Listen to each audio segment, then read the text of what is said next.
Hello viewers, আসসালামু আলাইকুম। দেখুন, আমরা প্লাস্টারের কাজ করা হইতেছে। দক্ষ মিস্ত্রি দেখুন কীভাবে গজ দেওয়া হয়।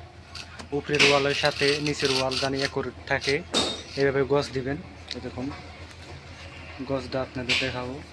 দেখুন উপরের ওয়াল আর নিচের ওয়াল পার্ট টু পার্ট মিল থাকতে হবে, তাহলে ওয়াল অ্যাকুরেট থাকবে।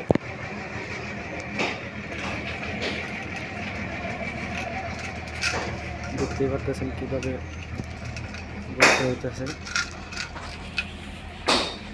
দেখুন এটা হলো দরজার সাথে জ্বালানোর সাথে মিল রেখে প্লাস্টার করবে, তাহলে সৌন্দর্য দেখা যাবে। এই জন্য জ্বালানোর সাথে মিল রেখে করা হয়েছে। কীভাবে প্লাস্টার, এইভাবে প্লাস্টার করবেন, অনেক সৌন্দর্য হবে, অনেক দিন টিকসই হবে। অল্প টাইমের ভিতরে প্লাস্টার করা হয়ে যাবে।